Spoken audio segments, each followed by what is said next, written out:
மாதத்திற்காய் தேவன் கொடுத்த வாக்குத்தத்த வசனம் 2 கொரிந்தியர் 3வது அதிகாரம் 17வது வசனம். 2 கொரிந்தியர் 3:17. கர்த்தரே ஆவியானவர், கர்த்தரே ஆவியானவர், கர்த்தருடைய ஆவி எங்கேயோ, கர்த்தருடைய ஆவி எங்கேயோ அங்கே விடுதலையும் உண்டு, அங்கே விடுதலையும் உண்டு. அல்லேலூயா. கர்த்தரே ஆவியானவர், கர்த்தருடைய ஆவி எங்கேயோ அங்கே விடுதலையும் உண்டு. ஆமென். கர்த்தரே ஆவியானவர். இந்த மாதம் பரிசுத்த ஆவி திருவிழா கொண்டாடுகிற மாதம். எப்படி டிசம்பர் பிறந்தால் பிறந்த 1ஆம் தேதியிலிருந்து அந்த டிசம்பர் 25 வரை பல இடங்களில் கேரல் சர்வீஸ், கேரல் ரவுண்டு, ஆமாம், கிறிஸ்மஸ் குறித்த பாடல்களும் செய்திகளும், திருச்சபை மாத்திரமல்ல, சூப்பர் மார்க்கெட் மாலுக்கு போனாலும் அங்கே கேட்கிற பாடல் அதுதான். அல்லேலூயா. ஒரு மால், பெரிய ஜவுளி ஸ்டோர், பெரிய பெரிய சூப்பர் மாலுக்கு போனால் அங்கேயே இந்த டிசம்பர் மாதத்தில் அங்கே கிறிஸ்மஸ் தாத்தா அணிவகுப்பு இருக்கும், அங்கே ஒரு பாடல் இருக்கும். நம்முடைய இருதயங்களில் அது ஒரு சந்தோஷத்தை பிறப்பிக்கிறது. நம்முடைய உள்ளத்தில் கிறிஸ்து பிறந்ததின் நம்பிக்கை ஊட்டுகிறது. அதே போல் இந்த மே மாதம் என்ன மாதம் சொல்லுங்க? பரிசுத்த ஆவி பெருவிழா. அல்லேலூயா. பரிசுத்த ஆவியானவரின் ஆளுகை, பரிசுத்த ஆவியானவருடைய வரங்கள், பரிசுத்த ஆவியானவருடைய சுபாவங்களை பற்றி நாம் அறியக்கூடிய மாதங்கள்.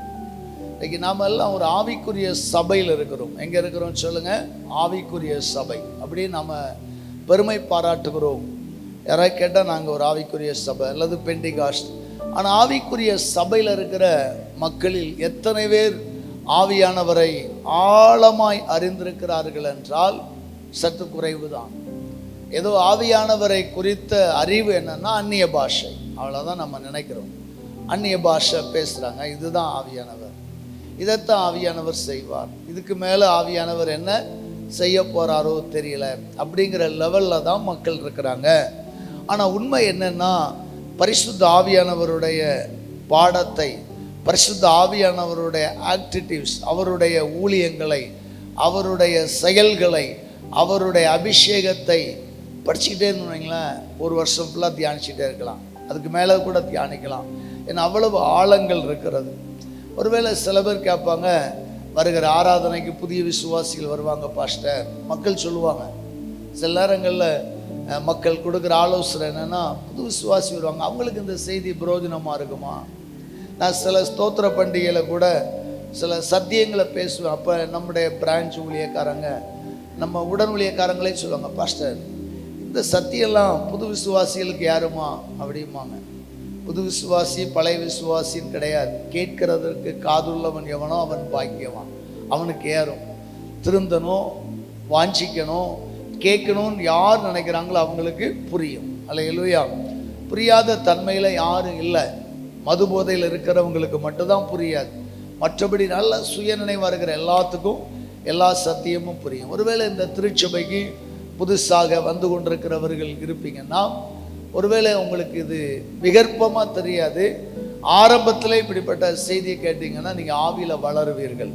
சரி, இப்போ கர்த்தரே ஆவியானவர், கர்த்தருடைய ஆவி எங்கேயோ அங்கே விடுதலை உண்டு. ஆவியானவர் பெந்தகோஸ்தே திருச்சபைகளுக்கு கொடுக்கப்பட்ட முத்திரை அல்ல, நம்ம எல்லாருக்குமான ஆவியானவர். அல்லேலூயா. எல்லாருக்குமான ஆவியானவர். இன்றைக்கு ஆவியானவரை மார்க்க ரீதியாக பாரம்பரிய திருச்சபைகள் புறக்கணிக்கிறது. ஒரு கத்தோலிக்க திருச்சபைகள், தென்னிந்திய திருச்சபைகள், மெத்தடிஸ்ட் திருச்சபைகள், பாப்டிஸ்ட் திருச்சபைகள் எல்லாம் பரிசுத்த ஆவியானவரை புறம்பே தள்ளுகிறார்கள். ஏன் தெரியல. பரிசுத்த ஆவியானவர் ஒரு சாராருக்கு சொந்தமானவர் அல்ல, ஒரு சாராருக்கு எதிரியானவரும் அல்ல. அவர் தேற்றரவாளன். இந்த பரிசுத்த ஆவியானவரை குறித்து அப்போஸ்தலர் நடபடிகள் 1வது அதிகாரம் 4வது வசனத்தில் நாம் வாசிக்கலாம். 4. அன்றியும் அவர் அவர்களுடனே கூடி வந்திருக்கும் போது அவர்களை நோக்கி, யோவான் ஜலத்தினாலே ஞானஸ்நானம் கொடுத்தான், நீங்கள் சில நாளைக்குள்ளே பரிசுத்த ஆவியினாலே ஞானஸ்நானம் பெறுவீர்கள். ஆண்டவராகிய இயேசு கிறிஸ்து தம்முடைய சீசர்களோடு கூடி வந்திருக்கும் போது அப்போஸ்தலர் 1:4.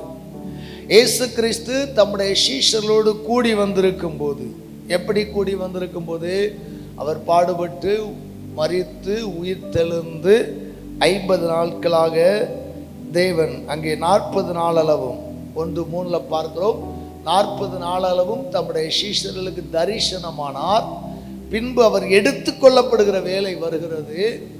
அவர் விண்ணுலகம் எடுத்துக்கொள்ளப்படும் வேலை வரும்போது தம்முடைய சீஷர்களை நோக்கி ஆண்டவர் சொல்லுகிறார், யோவான் ஜலத்தினாலே ஞானஸ்நானம் கொடுத்தார், நீங்கள் சில நாளுக்குள்ளே பரிசுத்த ஆவியினாலே ஞானஸ்நானம் பெறுவீர்கள். 2 ஞானஸ்நானம்.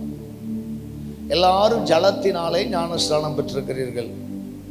யோவான் ஜலத்தினால் ஞானஸ்நானம் கொடுத்தது போல உங்கள் போதகராகிய பாஸ்டர் நசரேன் ஜலத்தினால் உங்களுக்கு ஞானஸ்நானம் கொடுத்திருக்கிறார்.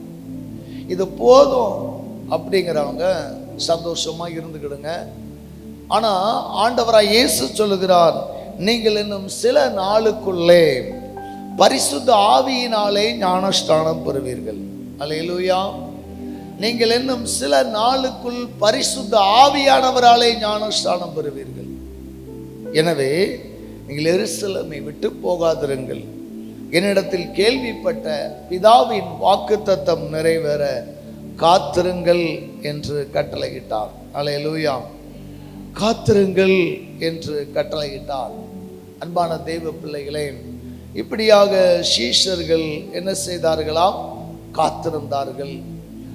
50 நாள் அவர்கள் காத்திருந்த போது அங்கே 50வது நாளிலே பெந்தகொஸ்தே என்னும் நாள் வந்தது. அந்த நாளிலே பரிசுத்த ஆவியானவர் இறங்கினார். 2வது அதிகாரம் 2வது வசனத்தை நாம் வாசிக்க கேட்போம். அப்போஸ்தலர் 2:2. அப்பொழுது பலத்த காற்று அடிக்கிற முழக்கம் போல வானத்திலிருந்து சடுதியாய் ஒரு முழக்கம் உண்டாகி அவர்கள் உட்கார்ந்திருந்த வீடு முழுவதையும் நிரப்பிற்று. Praise the Lord. Hallelujah. அப்பொழுது பலத்த காற்று அடிக்கிற முழக்கம் போல வானத்திலிருந்து சடுதியாய் ஒரு முழக்கம் உண்டாகி அவர்கள் உட்கார்ந்திருந்த வீடு முழுவதையும் நிரப்பிற்று. பரிசுத்த ஆவியானவர் அங்கே உட்கார்ந்திருந்த 120 பேரை நிரப்பல, அந்த 120 பேரை மட்டும் அல்ல, அந்த வீட்டையும் நிரப்பினார். அந்த வீட்டுக்குள்ள இருந்த எல்லாரையும் நிரப்பினார். ஒருத்தரை கூட விடலை, ஒருத்தரை கூட விடலை. சபையில் பரிசுத்த ஆவி கூட்டங்கள் வைத்தால் 50 பேர் கூடி வர்ற இடத்துல 20 பேர் அபிஷேகம் பெற்றுங்கிறாங்க, மீதி 20 பேர் பாஸ்டர் எனக்கு கிடைக்கலங்கிறாங்க. ஆனால் அன்றைக்கு ஆவியானவர் அந்த வீட்டில் இருந்த அத்தனை பேரை நிரப்பினார், அந்த வீடு முழுவதையும் நிரப்பினார். அல்லேலூயா. பரிசுத்த ஆவியானவர் அனைவரையும் அபிஷேகித்தார். அன்றைக்கு தான் முதல் முறையாக பரிசுத்த ஆவியினாலே ஞானஸ்நானம் பெற்றார்கள். இந்த பரிசுத்த ஆவியானவர் கடந்து வந்த பின்பு கிடைக்கக்கூடிய ஆசீர்வாதங்கள் என்ன? ஒரு 4 காரியங்களை நாம் வெகு சுருக்கமாய் தியானிக்கலாம். கர்த்தர் சித்தமானால் பெந்தகோஸ்தே டே, பரிசுத்த ஆவி பெருவிழாவாகிய 17, 18, 19 3 நாள் இரவு கூட்டம். பாஸ்டர் டார்வின் எபினேஸ்வர் அவர்கள் ஆண்டவர் செய்தி கொடுக்குறாங்க. பகலில் வெள்ளி சனி 2 பகல் கூட்டங்களை ஒருத்தரும் மிஸ் பண்ணாதீங்க. பிரதர்ஸ்க்கெலாம் அன்பாய் சொல்லுகிறேன், அபிஷேகம் பெறாத எல்லாரும் வாங்க. நிச்சயமாக ஆண்டவர் உங்களுக்கு அந்த அபிஷேகத்தை தருவார். பரிசுத்த ஆவியானவரை குறித்த வார்த்தையை கேளுங்க, ஏன்னா அந்த வார்த்தை அது பகல் கூட்டத்தில் கொடுக்க முடியும். இப்போது நான் பரிசுத்த ஆவியானவரின் ஆசீர்வாதங்கள் அதை மட்டும் நான் உங்கள் மத்தியில் முன்வைக்க விரும்புகிறேன். முதலாவதாக பரிசுத்த ஆவியானவர் நாம் பெற்றுக்கொள்ளும் போது நமக்கு கிடைக்கிற ஆசீர்வாதங்கள் என்ன? ரோமர் 8:9 வாசிக்கலாமா? ரோமர் 8:9. தேவனுடைய ஆவி உங்களில் வாசமாய் இருந்தால் நீங்கள் மாம்சத்துக்கு உட்பட்டவர்களாய் இராமல் ஆவிக்குட்பட்டவர்களாய் இருப்பீர்கள். கிறிஸ்துவின் ஆவி இல்லாதவன் அவருடையவன் அல்ல. கிறிஸ்துவின் ஆவி இல்லாதவன் அவருடையவன் அல்ல. இந்த ஆவியானவர் எவ்வளவு அவசியங்கிறத ரோமாபுரி திருச்சபைக்கு பவுல் விளக்குகிறார். இந்த ஆவியானவர் இல்லைன்னா நீ கிறிஸ்தவனை இல்லைங்கிறார். இன்னைக்கு நாம கிறிஸ்தவ பேர் வைப்பதினால் கிறிஸ்தவர்களாக இருக்கிறோம். கிறிஸ்தவ சபைக்கு வருவதனால் கிறிஸ்தவர்களாக இருக்கிறோம். நான் பவுல் எழுதுகிறார், கிறிஸ்துவின் ஆவி இல்லாதவர் அவருடையவன் அல்ல என்று நம்முடைய வேதாகமத்தில் எழுதியிருக்கிறது. ஆனால் கத்தோலிக்க வேதாகமத்தில் எப்படி எழுதியிருக்குன்னா, கிறிஸ்துவின் ஆவி இல்லாதவன் கிறிஸ்தவன் அல்ல, கிறிஸ்துவின் ஆவியை பெற்றுக்கொள்ளாதவன் கிறிஸ்தவன் அல்ல என்று கத்தோலிக்க வேதாகமத்தில் நம்மளை விட தெளிவாக எழுதியிருக்கு. அந்த மொழிபெயர்ப்பில் அவ்வளவு தெளிவாக எழுதியிருக்கிறாங்க, ஆனால் அவங்க அதன்படி நடக்கிறது இல்லை. அன்பானவர்களே, கிறிஸ்துவின் ஆவி இல்லாட்டா நம்ம கிறிஸ்தவங்களை சொல்றதே வெக்கம். ஆவியானவருடைய இந்த அபிஷேகம் இல்லாட்டா நான் ஒரு கிறிஸ்தவன் சொல்றதுல சற்று தயக்கம்தான். ஏன்னா நீ கிறிஸ்தவன் என்பதை நிரூபிப்பது ஆவியானவர் தான்.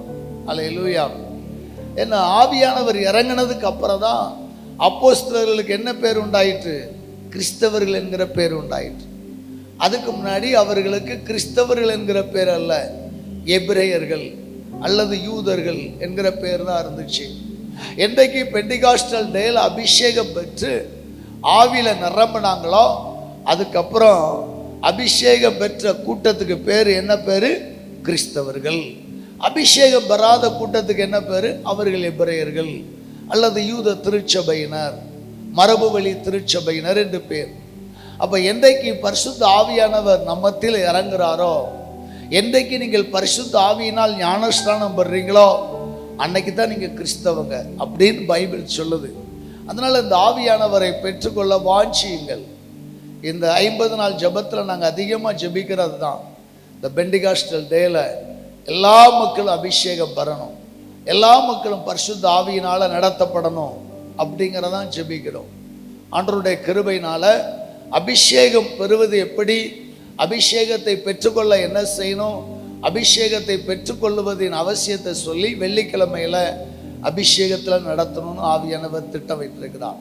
சனிக்கிழமை அபிஷேகம் பெற்றவர்கள் இந்த ஆவியானவரால் எப்படி நடக்கணும், இந்த ஆவியானவர் நம்மளை எப்படி ஆப்ரேட் பண்ணுவார் என்கிற காரியங்களை சனிக்கிழமை பகல் கூட்டத்தில் நம்ம படிக்க போகிறோம். அல்லேலூயா. இப்போது பரிசுத்த ஆவியானவரால் வருகிற நன்மைகள் என்ன? முதல் நன்மை அப்போஸ்தலர் நடபடிகள் 1வது அதிகாரம் 8வது வசனத்தை நாம் வாசிப்போம். அப்போஸ்தலர் நடபடிகள் 1:8. பரிசுத்த ஆவி உங்களிடத்தில் வரும்போது நீங்கள் பலனடைந்து எருசலேமிலும் யூதேயா முழுவதிலும் சமாரியாவிலும் பூமியின் கடைசி பரியந்தமும் எனக்கு சாட்சிகளா இருப்பீர்கள் என்றார். Praise the Lord. போதும். அப்போஸ்தலர் நடபடிகள் 1:8 இவ்விதமாய் சொல்லுகிறது, பரிசுத்த ஆவி உங்களிடத்தில் வரும்போது நீங்கள் பலன் அடைவீர்கள். அல்லேலூயா. பரிசுத்த ஆவி உங்களிடத்தில் வரும்போது நீங்கள் பலன் அடைவீர்கள். ஆவியானவர் பலப்படுத்துகிற ஆவியானவர், உன்னை கிறிஸ்தவன் என்று மத அடையாளங்கள் கொடுக்கிற ஆவியானவர் அல்ல. நீ ஒரு பெண்டிகாஸ்டல் பீப்புள் என்கிற சபை அடையாளம் கொடுக்கிற ஆவியானவர் அல்ல, மாறாக நம்மை பலப்படுத்துகிறவர். ஒரு அல்லேலூயா சொல்லுங்க. அந்த பரிசுத்த ஆவியின் அபிஷேகம் பெற்றுக்கொண்ட ஆரம்ப காலகட்ட விசுவாசிகளை நான் பார்த்திருக்கிறேன். அவர்கள் பண்ற அக்க போற தாங்க முடியாம சகித்திருக்கிறோம். அபிஷேகம் பெற்றாச்சுன்னா போதும், சில பேர் நாங்க யார் தெரியுமா அப்படிம்பாங்க. கூட சேர்ந்தவங்களை மதிக்க மாட்டாங்க. ஆமா, கூட சேர்ந்த பாரம்பரிய திருச்சபை மக்களை பாவிகளாகவும் நாங்கள் தான் மகாபரிசுத்தவான்கள் போல பேசுவார்கள். என்ன சொல்ல போனா எதையோ ஒரு மேன்மை கிடைச்ச மாதிரி பேசுவாங்க. மேன்மைதான், கிருபைதான். ஆனா வேதம் சொல்லுகிறது அது ஒரு டிகிரி அல்ல, அது உன்னை பலப்படுத்துகிற ஆற்றல். அல்லேலூயா. அபிஷேகத்தை பெற்றுட்டேன்னு சொல்லிட்டு வீட்டில் பூட்டி வைக்கிற டிகிரி சர்டிஃபிகேட் கிடையாது. இன்னைக்கு பெண்டிகாஸ்டல்ல நிறைய பேர் அபிஷேகத்தை பெற்றுக்கொண்டு இருக்கிறாங்க. பெற்றீங்களா? ஆமாம், நான் முன்னாடி அபிஷேகம் பெற்ற நாவில நிரம்பணும்னா பாருங்க. உண்மையில தான் ஆரம்ப காலத்தில் இங்கே இருக்கிற தம்பிமார்கள், தங்கச்சிமார்கள், வாலிப சகோதரிகள்லாம் அபிஷேகத்தில் நிரம்பி ரத்தம் வந்ததுலாம் உண்டு. ஆமாம், முட்டங்கால் இழைச்சி, ஆமாம், சுவரில் முட்டி மோதி ரத்தம்லாம் வந்திருக்கு அபிஷேக கூட்டம் நடத்தும் போது. அல்லேலூயா. அப்படிலாம் இருந்தோம். ஆனால் இப்போ எங்கே போச்சுன்னே தெரில. நம்ம டிகிரி சர்டிஃபிகேட்லாம் அப்படியே இந்த லாமினேஷன் பண்ணப்பட்ட ஃபைலில் வச்சுக்கணுங்களேன், அடிக்கடி எடுக்கட்ட ஒட்டிடும். அது தெரியுமா? டூப்ளிகேட் ரொம்ப விலை குறைஞ்ச லீஃபில் வச்சிங்கன்னா அப்படியே மெல்ட் ஆயிரும். ஏன்ட்ட சில சர்டிஃபிகேட் அப்படி மெல்ட் ஆகிருக்கு, அடிக்கடி எடுத்து பார்க்கணும். அதுக்குன்னு நல்ல விலை கூடின பவுச் இருக்குது, அதில் வச்சாதான் மெல்ட் ஆகாது. அதே போல் நாம் நிறைய பேர் பெற்றுக்கொண்ட அபிஷேகத்தை வாங்கி என்ன பண்ணிட்டோம், ஆறறிவுங்கிற மூளைக்குள்ளே வச்சு லாக் பண்ணிட்டோம். பெற்றாச்சு இல்லை. அந்த பரிசுத்த ஆவியின் அபிஷேகமானது உங்களை பலப்படுத்துகிறது. ஆமென் சொல்லுங்களேன். அது உங்களை எங்கெல்லாம் பலப்படுத்துகிறதாம்? வேதம் சொல்லுகிறது, எருசலேமிலும் சொல்லுங்க, யூதேயாவிலும் சமாரியாவிலும். எருசலேம் என்பது சபை. எருசலேம் என்பது சபையை குறிக்கி. பரிசுத்த ஆவி உங்கள்கிட்ட வரும்போது நீங்கள் பலனடைந்து சபையில் பலனடைந்திருப்பீர்கள். சபையில் ஸ்ட்ராங் பிலீவர்.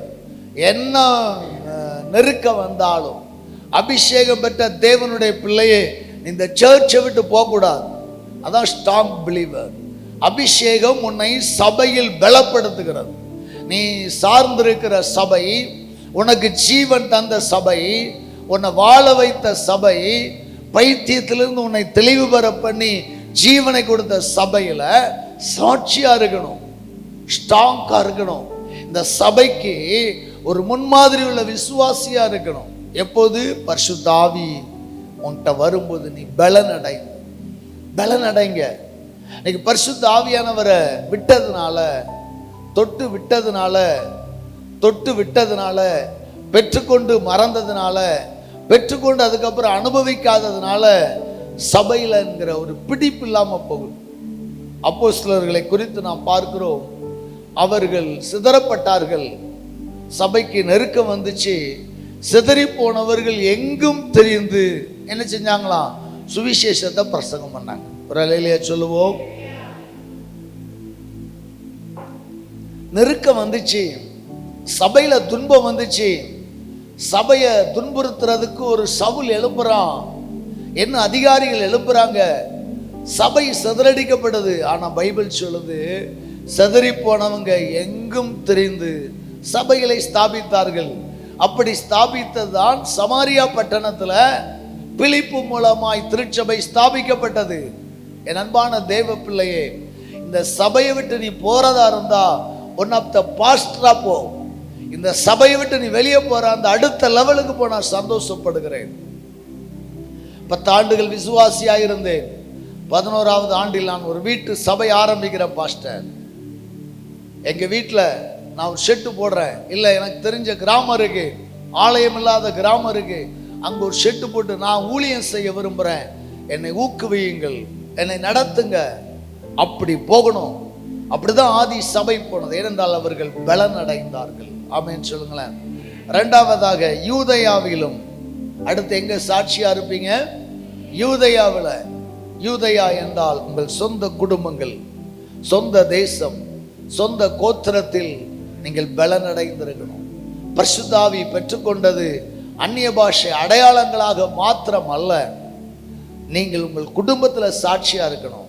உங்க குடும்பத்தில் உங்களை குறித்து ஆச்சரியப்படும்படி பரிசுத்த வாழ்க்கை வாழணும். உங்க குடும்பம் உங்களை ஒரு மாதிரி பார்க்க கூடாது, வித்தியாசமா பார்க்கணும். இவன் நல்லா இருக்கிறானே, மேன்மையா இருக்கிறானேன்னு. அது பொறாமையான பார்வை என்று நீங்கள் கருதினால் தவறு. பொறாமையான பார்வையா இருந்தால் அதற்கு நன்றி சொல்லுங்க. உங்களை குறித்து, என்னை குறித்து, உங்க பரிசுத்த வாழ்க்கை குறித்து, என் பரிசுத்த வாழ்க்கை குறித்து, உங்க ஆசீர்வாதத்தை குறித்து, என்னுடைய ஆசீர்வாதத்தை குறித்து ஒருத்தன் பொறாமப்படுறான்னா அப்பதான் கர்த்தர் மகிமைப்படுகிறார். அல்லேலூயா. நீ அழுற, அவன் ஏங்குறான், ஏங்கிட்டு போட்டோம், நீங்க அழுறீங்க. கர்த்தர் நம்மளை ஆசீர்வதிச்சிருக்கிறார்ல. சில மரத்தில் நிறைய முருங்கைக்காய் காய்ச்சிடும், கொத்து கொத்தா காய்க்கும். சில மாமரத்தில் திடீர்னு கொத்து கொத்தா காய்க்கும். உடனே அங்கே 2 விளக்கு மாறும், பிஞ்சு போன விளக்கு மாறும், பிஞ்சு போன செருப்பையும் கட்டி தொங்க போட்டிருப்பாங்க. ஒன்று ஒரு மாதிரி பார்க்குறான், அதுக்காண்டி செருப்பையும் விளக்கு மறையுமா கட்டி போட முடியும்? பார்க்கட்டும். அல்லேலூயா சொல்லுங்க. ஏனென்றால் கர்த்தர் சொல்கிறார், நீங்கள் பலன் அடைவீர்கள், நீங்கள் விருத்தி அடைவீர்கள். நீங்கள் உங்கள் சொந்த குடும்பத்தில் விருத்தி அடைவீங்க. பரிசுத்த ஆவியானவர் உங்களை விருத்தி அடைய பண்ணுவார். ஏங்கட்டும், ஏங்குறவன் ஏங்கட்டும். இந்த உலகம் வாழ்ந்தாலும் ஏசும், தாழ்ந்தாலும் இயேசு மையகம் இதுதானடான்னு பாடியிருக்கிறான் சினிமாக்காரன். நம்ம நல்லா இருந்தா அப்பா நசரேனுக்கு என்னம்மா.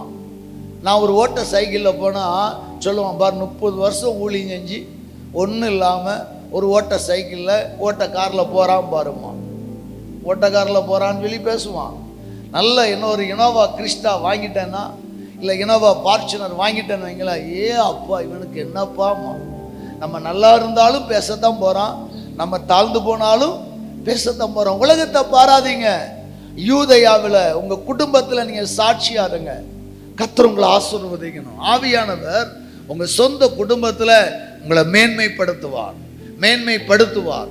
உங்களை நாடி வருவாங்க, ஹெல்ப் பண்ணுங்கன்னு. உங்களை நாடி தேடி வருவாங்க. எப்பா நீ நல்லா இருக்கிற, எனக்கு உதவி செய்யணும். ஐயோ நான் நல்லா இல்லைன்னு சொல்லாதீங்க, நான் நல்லா இருக்கிறேன், ஆண்டவர் நீ நல்லா வச்சுருக்கிறாரு, வா சர்ச்சுக்கு, உன்னையும் நல்லா வைப்பார். அதுக்காண்டி உனக்கு கடன் கொடுத்து நான் ஏமாந்து போக மாட்டேன். கொடுக்க முடிஞ்சா கொடுங்க, உங்களுக்கு திராணி இருந்தால் கொடுங்க, திராணி இருந்தால் கடனாக இல்லை ஃப்ரீயாக கொடுங்க, ஃப்ரீயாகவே கொடுத்துருங்க, வச்சுக்கிடுங்க அப்படின்னு. அந்த அளவுக்கு ஆண்டவர் உங்களை ஆசீர்வதிப்பார். மூன்றாவதாக எங்கே வைப்பாராம் சொல்லுங்க? சமாரியா, புறஜாதி பட்டணங்கள். பரிசுத்த ஆவியானவர் உங்களை நிரப்பினதை, பரிசுத்த ஆவியானவர் உங்களை பலப்படுத்தினதை புறஜாதியார்கள் அறிவார்கள். அறிகிறாங்களா? புறஜாதிகள் எல்லாம் வாய்விட்டு என்ற சொல்லியிருக்கிறாங்க. நசரே ஆண்டவர் ஒன்று எவ்வளவு நல்லா வச்சிருக்கிறார். நான் இந்த கடந்த நாட்களில் சில யூடியூப்ல என்னுடைய மெசேஜ் டிவியில் பார்த்தவங்க சொல்லுவாங்க, சில நண்பர்கள், சூப்பரா நசரே நல்லா பெரியாளா இருக்கிய அப்படிம்பாங்க. புறஜாதிகள் நம்மை போற்றுவது நமக்கு நல்லது தான். புறஜாதிகள் நம்ம திட்டினாலும் கண்டுக்கிடக்கூடாது, போற்றுனாலும் கண்டுக்கிடக்கூடாது. ஆனால் புறஜாதிகள் மத்தியில் கர்த்தர் உங்களை சாட்சியா வைப்பார். இந்த ஆவியானவர் உங்களை புறஜாதிகள் மத்தியில் கொண்டு போவார். அப்போஸ்தலனாகிய பவுல் செய்த லீஸ்திராவிலே நடைபெற்ற அற்புதத்தை கண்டு பவுல பர்னபா 2 பேர் வந்திருக்கிறாங்க.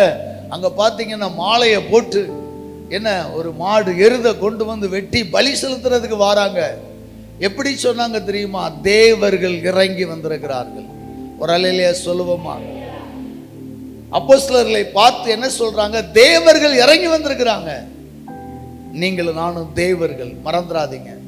நீங்களும் நானும் தேவனை உடையவர்கள், அதனால தேவர்கள், மற்றபடி வேற தேவர்கள் அல்ல. தேவனை உடையவன் தேவனாயிருக்கிறான், தேவனை உடையவன் தேவனுடைய பிள்ளையாயிருக்கிறான், தேவனோடு இருக்கிறவன் தேவனுக்கு சமமாயிருக்கிறான். தேவர்கள், வேதம் தேவனை உடையவர்களை தேவர்கள் என்று அழைக்கிறது. இந்த உலகத்தில் நாம மற்றவர்களுக்கெல்லாம் ஒரு கடவுளை போல காட்சி கொடுக்க வேண்டும். புறஜாதிகள் மத்தியில் நீங்கள் சாட்சியாக இருப்பீர்கள். பரிசுத்த ஆவியானவர் வரும்போது என்ன செய்வீங்க? பலன் அடைவீங்க. பரிசுத்த ஆவியானவர் உங்களை என்ன செய்வார்? பலப்படுத்துவார். உங்கள் சொந்த சபையில பலப்படுத்துவார், உங்கள் சொந்த குடும்பத்தில் பலப்படுத்துவார், புறஜாதிகள் மத்தியிலையும் உங்களை பலப்படுத்துவார், பயன்படுத்துவார், ஆசீர்வதிப்பார். இரண்டாவதாக பரிசுத்த ஆவியானவர் நமக்கு வரும்போது என்ன நன்மை நடைபெறுகிறது? ரோமர் 8வது அதிகாரம் 26வது வசனம்.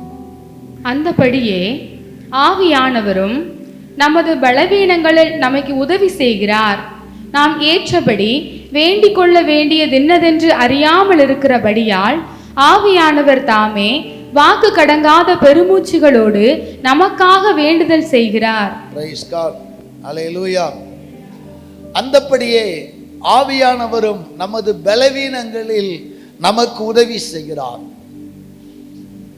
ஆவியானவர் ஏதோ பெந்தகோஸ்தே முத்திரை அல்ல, அந்நிய பாஷையின் அடையாளம் அல்ல, பலவீனங்களில் உதவி செய்கிறவர். ஒரு அலையிலேயே சொல்லுமா?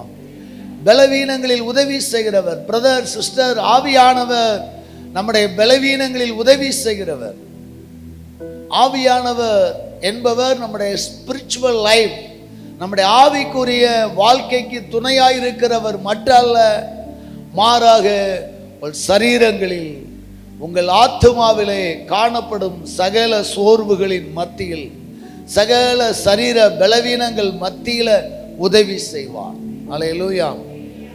இந்த பரிசுத்த ஆவியானவர் இல்லாததினால் தான் அநேக கிறிஸ்தவர்கள் சோர்ந்து போகிறார்கள், பின்வாங்கி போகிறார்கள், தற்கொலை கூட செய்து கொள்ளுகிறார்கள். ஆவியானவர் உனக்குள்ள இருந்தா உன் பலவீனங்கள்ல உதவி செய்வார். பலவீனமான நேரமா ஆவியில நிரம்பி ஜெபம் பண்ணுங்க. பலவீனப்படுத்துகிற ஆவிகள் உங்களை அமழ்த்துகிறதா, ஆவியில நிரம்பி ஜெபம் பண்ணுங்க. ஆமா, சில நேரங்களில் பலவீனத்தின் ஆவிகள் அல்லது ஏதாயிலும் பொல்லாத போராட்டங்கள் என்னை அழுத்தும் போதெல்லாம் சில நேரங்களில் ஜெபம் வராது. உண்மைதான், ஜெபிக்கவே முடியல பாஸ்டர்மீங்கள்ல, அந்த அனுபவங்கள் நானும் அடைந்திருக்கிறேன். ஜெபிக்க முடியாத ஒரு மந்த நிலை ஏற்படும். அப்போ என்ன பண்ணுவேன்னா, நல்ல வொர்ஷிப் லீடர், நல்ல ஆராதனை, நான் ரசிக்கத்தக்கதான தலைவர்கள், தேவ ஊழியர்களுடைய ஆராதனை பாட்டை போட்டு அப்படியே கொஞ்ச நேரம் கேட்பேன். கேட்க கேட்க அந்த பலகீனங்கள் மாறும். அப்புறம் அப்படியே ஸ்தோத்திரம் பண்ணுவேன். அப்புறம் ஆவியில் ஆரம்பி ஸ்டார்ட் ஆயிடும். அல்லேலூயா, அல்லேலூயா. ஆமாம், நம்ம ஒரு கீ போடுறோம், ஸ்டார்ட் ஆகலைன்னா அந்த ஸ்டார்டிங் மோட்டரை என்ன பண்ணணும், லேசாக தள்ளி விடுவாங்க. கயிறை கட்டி இழுத்து விடுவாங்க, அந்த காலத்தில் பெல்ட்டில் இழுத்து விடுவாங்க, இல்லைன்னா வாகனம் வந்தால் தள்ளி விடுவாங்க. தள்ளி விடையும் அந்த டைனமாவில் 3-4 சுத்து மேனுவலாக நம்ம கையை வச்சு டைனமாவில் சுத்த என்ன ஆகிருது, ஸ்பார்க் ஆயிரும். அதே போல தான் ஆவியானவர். அல்லேலூயா. பலவீன நேரங்களில் சோர்ந்து போகாதிருங்கள். பலவீனமான போராட்டமான சோர்வான சமயங்களில் உட்கார்ந்து எங்கேயாவது தாயக்கட்டை விளையாடுறவங்க கூட விளையாடுறாதீங்க. சில பெந்தகோஸ்து விசுவாசிகள் எல்லாம் சோர்ந்து போயிட்டாங்கன்னா, பாஸ்டர் மேலே ஒரு கசப்பு, இல்லை சபை மேலே ஒரு கசப்பு, இல்லை வீட்டுக்காரையா மேலே கசப்பு, இல்லை ஏதோ ஒரு பிரச்சனை, மன விரக்தினா 20 நாள் ஜெபத்துக்கும் வராது, பெண்கள் கூட்டத்துக்கும் வராது, ஒரு ஆண்கள் கூட்டத்துக்கும் வராது. அப்படியே கதை பேச போயிடும். நீ 4 நாள் கதை பேச போனீங்கன்னா அடுத்து உங்கள் கதையை ஊரே பேச வேண்டிய நிலைமைக்கு ஆயிரும். கதை பேசாதீங்க, ஸ்டார்ட் பண்ணுங்க, ஸ்டார்ட் பண்ணுங்க. உங்கள் கூட இருக்கிற பிலீவர்ஸ், உடன் விசுவாசிகள், நம்ம தெருவில் இருக்கிற சிஸ்டர், வாங்க சிஸ்டர், நான் கொஞ்சம் பலகீனமாக இருக்குது, சேர்ந்து ஜெபிப்போம். வாரத்தில் ஒரு நாள் சேர்ந்து ஜெபிக்க பழகுங்க. இல்லை பராமரிப்புக்குள்ள நடக்கா, அங்கே போய் ஜெபிங்க. ஜெபிச்சுட்டு மூத்த ஊழியக்காரங்க வந்தாங்கன்னா எனக்காக ஜெபம் பண்ணுங்கன்னு சொல்லுங்கள். வெட்கப்படாதீங்க. சோர்வான நேரங்களில், பலவீனமான நேரங்களில் பிறருடைய ஜெப உதவியை நாட வெட்கப்படக்கூடாது. ஜெபம் பண்ணுங்க, ஆண்டவர் உங்களை பலப்படுத்துவார்.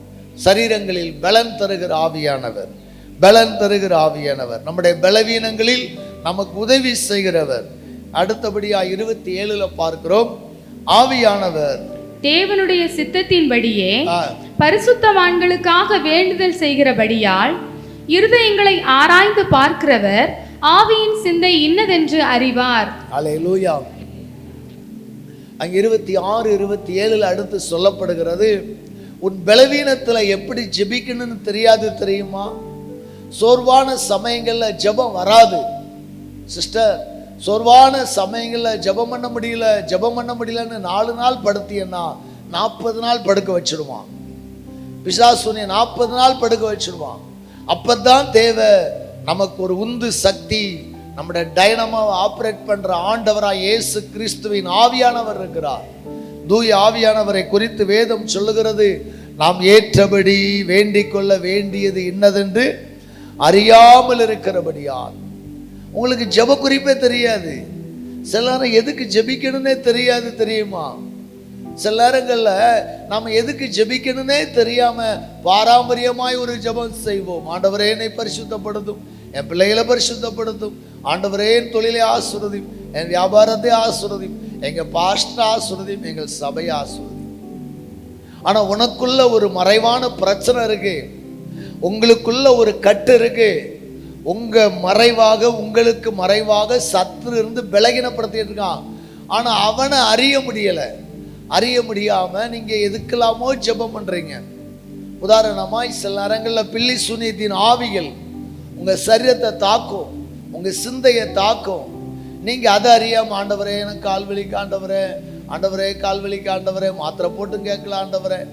ஒருவேளை கால்வலியா இருந்தால் மாத்திரை போடுறது நல்லது, நான் தவறுன்னு சொல்லலாம். ஆனால் அது பிசாசினால் ஏற்படுகிற பலவீனமா அல்லது சரீரத்தில் இயற்கையாக ஏற்படுகிற பலவீனமா உனக்கு தெரியாதுல்ல.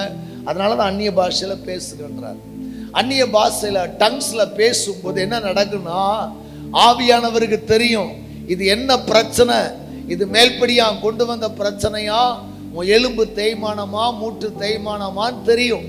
உடனே ஆவியானவர் யுத்தம் பண்ணுவார். சத்ரு உங்களுக்கு பலகீனத்தை கொண்டு வந்திருப்பான் என்றால் ஆவியானவர் யுத்தம் பண்ணுவார். ஐயா, ஒருவேளை மூட்டு பிரச்சனையா இருந்தா கூட, ஒருவேளை நம்முடைய எலும்பு தேய்மானங்கள் ஜவ்வு விட்டுச்சு அல்லது நரம்பு பிசங்கிச்சு, அது நோயா இருந்தா கூட அதிலேயும் ஆவியானவர் உதவி செய்வார். அல்லேலூயா. ஏன்னா நாம வாக்கு கடங்காத பெருமூச்சுகளோடு கூட வேண்டுதல் செய்யும் போது அங்கே சொல்லப்படுகிறது, ஆவியானவர் தேவனுடைய சித்தத்தின்படியே பரிசுத்தவான்களுக்காய் வேண்டுதல் செய்கிறார். எனக்காக ஜெபிக்கலன்னு சொல்லாதீங்க. உங்களுக்காக ஜெபிக்க மிகப்பெரிய ஒரு ஆற்றலுள்ள ஆவியானவர் இருக்கிறார். அவர்தான் பரிசுத்த ஆவியானவர். உங்களுக்காக ஒருவேளை பாஸ்டர் ஜெபிக்க மறந்தாலோ, உங்கள் டிவிஷன் லீடர்கள் ஜெபிக்க மறந்தாலோ, ஆவியானவர் மறக்க மாட்டார் என்கிற நம்பிக்கை உங்களுக்குள்ள வரணும். எப்போது ஆவியானவர் உங்களுக்குள்ள ஜெபிப்பாரா? நீங்க டங்ஸ்ல பேசும்போது, அந்நிய பாஷையில பேசும். நீங்க பேசுகிற அந்நிய பாஷை புரியாதது போல இருக்கும்.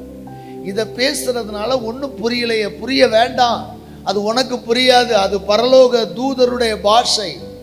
அந்நிய பாஷை தூதர்களின் வாகனம். நீங்க அந்நிய பாஷையில பேசும்போது உங்களுக்காக பரலோகம் திறக்கப்படுகிறது. தேவ தூதர்கள் இறங்கி ஊழியம் செய்வார்கள். அல்லேலூயா. உங்கள் பலவீனங்கள்ல ஆவியானவர் உதவி செய்வார். உங்களுக்கு ஜெபிக்க முடியாத நேரத்தில் ஆவியானவர் ஜெபிக்கவும் செய்வார். அல்லேலூயா. அடுத்த ஒரு காரியத்தை வாசிக்கலாம். ரோமர் 5வது அதிகாரம் 5வது வசனம். ரோமர் 5:5. மேலும் நமக்கு அருளப்பட்ட பரிசுத்த ஆவியினாலே, மேலும் நமக்கு அருளப்பட்ட பரிசுத்த ஆவியினாலே தேவ அன்பு நம்முடைய இருதயங்களில் ஊற்றப்பட்டிருக்கிறபடியால் அந்த நம்பிக்கை நம்மை வெட்கப்படுத்தாது. அல்லேலூயா. அல்லேலூயா. மீண்டும் நன்றாய் கவனியுங்கள். ரோமர் 5:5. மேலும் நமக்கு அருளப்பட்ட பரிசுத்த ஆவியானவராலே, எல்லாரும் சேர்ந்து சொல்லுங்க பார்க்கலாம். நமக்கு அருளப்பட்ட பரிசுத்த ஆவியானவராலே தேவ அன்பு நம்முடைய இருதயங்களில் ஊற்றப்பட்டிருக்கிறது. அதோட நிப்பாட்டுங்க. சரி, அதோட நிப்பாட்டுங்கண்ணே, பரவாயில்ல, கண்டினியூஷன் முடிச்சிட்டீங்க. நல்லா கவனிங்க. நமக்கு அருளப்பட்ட பரிசுத்த ஆவியானவராலே தேவ அன்பு நம்முடைய இருதயங்களில் ஊற்றப்பட்டிருக்கிறது. அப்படி வைங்க. அடுத்து வாரம். பரிசுத்த ஆவியானவர் என்பவர் இறைச்சலின் ஆவியானவர் அல்ல. பரிசுத்த ஆவியானவர் என்பவர் ஒரு வைப்ரேட்டின் ஆவி அல்ல, ஸ்பிரிட் அல்ல. ஆமா, அப்படியே உழுக்கிறவர் அல்ல. என்றைக்கு உங்க மேல பரிசுத்த ஆவி கடந்து வந்திருக்கிறதோ, உங்க மேல தேவ அன்பு ஊற்றப்பட்டிருக்கிறது. கரங்களை தட்டி அல்லேலூயா, அல்லேலூயா, அல்லேலூயா. பிரதர், அந்நிய பாஷையில பேசுகிற உங்க மேல பிதாவின் அன்பு பரிபூரணமா இருக்கிறது. தேவ அன்பு ஊற்றப்பட்டிருக்கிறதா. தேவ அன்பின் நிமித்தம் தான் அந்த ஆவியே கிடைக்குது. ஆமா, ஒருத்தர் மேல தேவன் பரிசுத்த ஆவியானவருடைய அபிஷேகத்தை கொடுத்திருக்கிறார்னா என்ன அர்த்தம்? உன்னைய பிதாவாகிய தேவன் கட்டி பிடிச்சிருக்கிறார்னு அர்த்தம். அவர் தம்முடைய முழுமையான அன்பை உங்களுக்கு ஊற்றி இருக்கிறார் என்ற அர்த்தம். அதைத்தான் பவுல் சொல்றார். அந்த தேவ அன்பு முழுமையாய் ஊற்றப்பட்டிருக்கிறது. அதனால அந்த நம்பிக்கை நம்மை வெட்கப்படுத்தாது. அல்லேலூயா. பிதாவாகிய தேவன் என் மேல முழுமையான அன்பை வைப்பார்னு வைங்களேன், நான் ஏன் வெட்கப்படணும்? எனக்கு என்ன பிரச்சனை வரப்போகுது? யோசித்து பாருங்க. இந்த உலகத்துல ஒரு பெரிய அதிபதி, ஒரு பெரிய ஐஸ்வர்யவான் உங்களை 100% நேசிக்கிறார்னா நீங்க தான் அந்த ஐஸ்வர்யவானுக்கு சமம். நீங்க கேட்டதெல்லாம் அவர் தருவார், நீங்க நினைச்சதெல்லாம் கிடைக்கும். உண்மைதானே? அதே போலதான் பிதாவாகிய தேவன் என் மேல முழுமையான அன்பு வைத்திருப்பாரையானால், முழு அன்பை பிதாவாகிய தேவன் வைத்திருக்கும் போது நான் ஏன் வெட்கப்படணும்னு கேட்கிறேன். பரிசுத்த ஆவியானவர் அதான் சொல்றார். ஆவியானவர் உங்கள் மேல ஊற்றப்பட்டிருக்கிறார். தேவ அன்பு முழுமையா இருக்கிறது. பிதாவாகிய தேவன் உங்களை முழுமையா நேசிக்கிறார். 100% நேசிக்கிறார். 100க்கு 100 நேசிக்கிறார். அதனால நீ வெட்கப்படாத. ஏன் வெட்கப்படுறீங்க? நாம் வெட்கப்படுகிறோம். வெட்கப்படுகிறதற்கு முன்னதாகவே நாமே தாழ்வு மனப்பான்மை அடைகிறோம். என்னையால எப்படி முடியும்? என்னையால எப்படி முடியும்? இப்போ இடையில குரூப் 2 குரூப் 1ல இந்த ஐஏஎஸ் ஐபிஎஸ்லாம் பாஸ் ஆன சில பேருடைய ரிசல்ட்டை பேப்பரில் போட்டிருப்பாங்க. பார்த்தீங்கன்னா ஒரு செக்யூரிட்டி பிள்ளை, ஒரு தோட்ட வேலை பார்க்குறவருடைய பிள்ளை, ஒரு ஆட்டோ ஓட்டுறவருடைய பிள்ளை, இப்படிலாம் சாட்சி வருது. அவங்களுக்கு இல்லாத நம்பிக்கை உங்களுக்கு இல்லாமல போச்சு. அந்த பிள்ளைங்களுக்கு அவ்வளோ நம்பிக்கை இருக்கான், நான் ஐஏஎஸ் வருவேன், ஐபிஎஸ் வருவேன்னு. ஆனால் ஆண்டவராக இயேசுவை ஏற்றுக்கொண்ட, பரிசுத்த ஆவியினால் நிரப்பப்பட்ட உங்களுக்கே நம்பிக்கை இல்லை.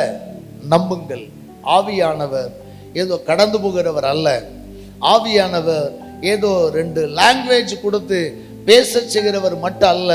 பரிசுத்த ஆவியானவர் உங்கள் இருதயங்களில் ஊற்றப்படும் போது தேவ அன்பு பரிபூரணமாய் உங்களை நிரப்புகிறது. தேவ அன்பு பரிபூரணமாய் உங்களை நிரப்புகிறபடினால உங்களை எங்கேயும் வெட்கப்படுத்தாது, எங்கேயும் வெட்கப்படுத்தாது. எங்க போனாலும் நிமிர்ந்து நிற்பீங்க. உங்களுக்குள் ஆவியானவர் இருக்கிறார். இந்த ஊழியக்காரங்களை குறித்து நான் சில நேரங்களில் பார்ப்பேன். சில இடங்களில் பிரச்சனையாகி ஊழியம் செய்ய முடியாமல் ஊரை விட்டு வெளியூரில் போய் அடுத்த ஒரு ஊழியத்தை ஸ்டார்ட் பண்ணுவாங்க. கர்த்தர் கைவிடாமல் நடத்துகிறார். சில நேரங்களில் இந்த இவெல்லாம் ஊழியம் செய்வானா அப்படின்னு நம்ம நினைப்போம், ஆனால் சாதிக்க வைக்கிறார். இவன் எப்படி ஊழியம் செய்வான் நினைச்சோம், ஆனால் கர்த்தர் சாதிக்க வைக்கிறார். என்னை குறித்து அப்படி நினைச்சவங்க 1000 பேர் உண்டு. அன்பான தேவ பிள்ளைகளை, நான் சில பேரை நினைச்சது உண்டு, ஆனால் சாதிக்கிறாங்க. காரணம் தேவ அன்பு. தேவ அன்பு நம்முடைய இருதயங்களில் ஊற்றப்பட்டிருக்கிறது. அடுத்து கடைசியாக ஒன்று வாசித்து நம்ம ஜெபிக்கலாம். ஏசாயா 32வது அதிகாரம் 14வது 15வது வசனம். அரமனை பாழாக விடப்படும், ஜனம் நிறைந்த நகரம் வெறுமையாகும், மேடும் துருக்கமும் என்றைக்கும் கெபிகளாகும். அவைகள் காட்டு கழுதைகள் கழிக்கும் இடமாயும் மந்தைகளுக்கு மேய்ச்சலிடமாயும் இருக்கும். உன்னதத்திலிருந்து நம்மேல் ஆவி ஊற்றப்படும் மட்டும் அப்படியே இருக்கும். அப்பொழுது வனாந்தரம் செழிப்பான வயல்வெளியாகும், செழிப்பான வயல்வெளி காடாக எண்ணப்படும். உன்னதத்திலிருந்து நம்மேல் ஆவி ஊற்றப்படும் மட்டும் அப்படியே இருக்கும், அப்படியே இருக்கும். எது அப்படியே இருக்குமா? நல்லா கவனிங்க. பரிசுத்த ஆவியானவர் பரலோகத்திலிருந்து நம்ம மேல ஊற்றப்படுற வரைக்கும் நம்ம வாழ்க்கை எப்படி இருக்குமா? 14 சொல்லுது, அரமனை பாலாக விடப்படும், அரமனை பாலடைந்த பங்களா போல விடப்படும். ஜனம் நிறைந்த நகரம், பெரிய சிட்டி, வாழ்ந்து கெட்ட ஊரை போல ஒன்றுமில்லாமல் போய்விடும். இன்றைக்கு அடிக்கடி சில கிராமங்களெல்லாம் ஒரு ஹிஸ்டாரிக்கல் பேக்ரவுண்டில் காட்டுவாங்க. இந்த ஊரில் ஒரே ஒரு ஐயா தான் இருக்கிறார், இந்த ஊரில் 4 குடும்பம் தான் இருக்குது, 500 பேர் இந்த குடும்பத்தில் 4 பேர் தான் இருக்குது. அந்த கிராமமெல்லாம் எங்கேயோ போயிட்டுலாம் போடுவாங்கல்ல. அதே போல் ஜனம் நிறைந்த நகரம் வெறுமையாக மாறும், மேடும் துருக்கமும் என்றைக்கும் கெபிகளாகும். அவைகள் காட்டு கழுதைகள் கழிக்கும் இடமாயும் மந்தைகளுக்கு மேய்ச்சல் இடமாயும் இருக்கும். ஊருக்குள்ள அண்ணன் தம்பி இருக்கிறான்னா, அண்ணன் தம்பி அக்கா தங்கச்சி இருந்தால் அவங்களுக்கு ஒரு அண்ணங்காரன் வெளியூரில் இருப்பான், பம்பாயில், அவன் வீடு உள்ளூரில் இருக்கும், ஆனால் ஒரு டேமேஜ் ஆகாது. ஏன்னா அக்கா வந்து லைட்டை போடுவா, முத்தம் தொளிப்பா, வீட்டை பராமரிப்பாங்க. அவர் பம்பாயிலேருந்து வருஷத்துக்கு ஒரு தடவை வந்தாலும் வீடு நல்லா இருக்கும். அதே நேரம் தனி ஒரு மனிதன் இருக்கிறான், அவனுக்கு சொந்தம் பந்தம் யாருமே இல்லை, ஒரு வீடு இருக்குது, அவன் போட்டுட்டு 2 வருஷம் கழித்து வந்தான்னா என்ன நடக்கும்? அங்கே கழுதைகள் படுத்துக்கொள்ளும், கழுதைகள் வாசல் படியில் படுக்கும். அப்புறம் லேசாக கதவை முட்டும், கதவு திறந்துட்டுனா உள்ளே போயிடும். என்ன சொல்ல போனால் 2 வருஷம் இல்லை, இப்போ இருக்கிற கவுன்சிலர், இப்போ இருக்கிற அரசியல்வாதிகள் வாழ்கிற காலகட்டத்தில் 2 வருஷம் வரலன்னா வீடு வேறு பேருக்கு பிளாட்டு மாறிடும். கொடுமையான காலத்தில் வாழ்கிறோம், சரிங்களா? அதைத்தான் வேதம் சொல்லுகிறது. அரமனை பாழாக விடப்படும், ஜனம் நிறைந்த நகரம் வெறுமையாக மாறும், மேடும் துருக்கமும் காட்டு கழுதைகள் தங்கும் கழிக்கும் இடமாய் மாறும். காட்டு கழுதைகளும் ஆடு மாடுகள் அடைகிற இடமாய் மாறுமா? எப்போது வரைக்கும்? ஆவியானவர் ஊற்றப்படும் வரைக்கும் உன் வாழ்க்கை அப்படித்தான் இருக்கும். ஆவியானவர் ஊற்றப்படும் வரைக்கும் உங்க வாழ்க்கை எப்படி இருக்குமா? வனாந்திரத்தை போல, உங்கள் அரமனை பாலடைந்தது போல, உங்கள் வாழ்க்கை வெறுமையாய் இருக்கிறது போல, கழுதைகளும் உங்க வீட்டில் தங்குறது போல, உங்கள் பேரை அசிங்கப்படுத்தும்படி சத்துரு இருப்பான். ஆனால் உன்னதத்திலிருந்து ஆவியானவர் ஊற்றப்படும் போது என்ன நடக்குமா? அங்கே செழிப்பான வனாந்தரம் செழிப்பான வயல்வெளி ஆகும். அல்லேலூயா. சொல்லுவாங்கல்ல, நம்ம அசந்தா என்ன செய்யும், நாய் கூட கால் எடுத்து மேலே மூத்திரம் அடிச்சிருவாங்க. அசந்தா அப்படிதான் ஆயிரும். அசந்தா குருவி கூட கூடு கட்டிரும். நாம் அசந்து போய் இருப்போமையானால், நாம் நிர்விசாரமாய் இருப்போமையானால் நம்முடைய வீட்டை பட்சிகள் ஆக்கிரமித்துக் கொள்ளும். பிரியமானவர்களே, நாம் சோர்ந்து போய் நாம் அப்படியே ஜெபிக்காமலும், ஆவியானவருக்கு இடம் கொடாமலும், அந்நிய பாஷையில பேசாமலும், நாம ஏதோ என் வாழ்க்கையில போராட்டம் கஷ்டம் சொல்லி அப்படியே தேவனை விட்டு விலகுவோமையானால், தேவ பிரசன்னத்தை விட்டு விலகுவோமையானால், ஆராதனை விட்டு விலகுவோமையானால், ஆவியானவரோடு நமக்கு இருக்கிற உறவுகளை விட்டு விலகுவோமையானால் நம்முடைய வீடு பாழாக விடப்படும். காட்டு கழுதைகள் தங்குகிறதை விட கண்ட கழுதைகள்லாம் பேசுற அளவுக்கு நம்ம வாழ்க்கை கேள்விக்குறியாய் மாறிவிடும். ஒருவேளை உங்க வாழ்க்கை அப்படி மாறி இருக்குதா? கண்டவர்களெல்லாம் பேசும்படி, கண்டவர்களெல்லாம் தலையை துலுக்கும்படி, இயேசுவை குறித்து தலையை துலுக்கினார்கள் அல்லவா? இயேசு சிலுவையில் தொங்கப்பட்டிருக்கும் போது துலுக்கினார்கள். இவன் எல்லாத்தையும் ரட்சித்தான், அவனை ரட்சிக்க முடியல பாரு சொன்னாங்களா சொல்லலையா? அதே போல உங்களை சொல்றாங்களா சொல்லலையா?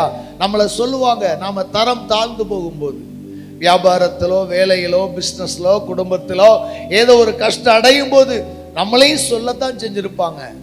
இவன் புத்திக்கு தான் இப்படி இருப்பாமாங்க, இல்லைன்னா இவனுக்கு வந்த கொழுப்பு அப்படிம்பாங்க, ஏதாவது ஒன்று சொல்லுவாங்க. சொல்லிட்டு போட்டோம். இன்றைக்கு ஒரு தீர்மானம் எடுங்க. ஆவியானவரே, எங்க குடும்பத்தின் மீது நீங்க ஊற்றப்படணும்பா, எங்க மேல உங்க பிரசன்னத்தை ஊற்றுங்கப்பா. எங்க வாழ்க்கை வனாந்திரத்தை போல இருக்கிறது ஆண்டவரே, பிளீஸ் அதை வயல்வெளியாக மாற்றும் ஆண்டவரே. கண்களை மூடி ஆண்டவர் சமூகத்துல ஜெபிக்க போறோம். எல்லாரும் ஆண்டவர் சமூகத்துல எல்லாரும் எழுப்பி நிற்போம். ஆவியானவரே, இந்த நல்ல அற்புதமான வேளையில் எங்கள் வாழ்க்கையை மாற்றும்படி வாரும். ஆவியானவரே, எங்கள் வாழ்க்கையை மாற்றும்படி வாரும் ஐயா. எங்கள் வாழ்க்கையை மாற்றும்படி வாரும். எங்கள் வாழ்க்கையை மாற்றும்படி வாரும். எங்கள் வாழ்க்கையை மாற்றும்படி வாரும். எங்கள் வாழ்க்கையில பலப்படுத்தும்படி வாரும். எத்தனை பேருக்கு பலன் தேவை? பலம் உள்ளவர்களுக்கு ஆண்டவர் பலன் தருவார். பலன் அற்றவர்களுக்கு பலன் தருவார். பலவீனத்தோடு வந்திருக்கிறீங்களா பிரதர்? இன்றைக்கு ஆண்டவர் உங்கள் நுகங்களை முறிக்க போகிறார். நான் ஏதோ உங்களை உற்சாகப்படுத்துவதற்காய் சொல்லவில்லை. பரிசுத்த ஆவியானவருடைய வார்த்தை வெறுமையாய் திரும்புவதில்லை. என் வார்த்தை வெறுமையாய் திரும்பாது என்று சொல்லுகிறார்.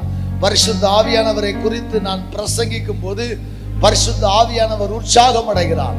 பரிசுத்த ஆவியானவரை என்கரேஜ் பண்ணி பேசும்போது ஆவியானவர் நிமிர்ந்து நிற்கிறார். சபைகளிலே தூய ஆவியானவர் நம்மத்தில உலாவிக் கொண்டிருக்கிறார். தூய ஆவியானவர் நம்மத்தில உலாவிக் கொண்டிருக்கிறார். ஆண்டவருடைய கரத்திலே நம்மை தாழ்த்தி அர்ப்பணிப்போம். அல்லேலூயா.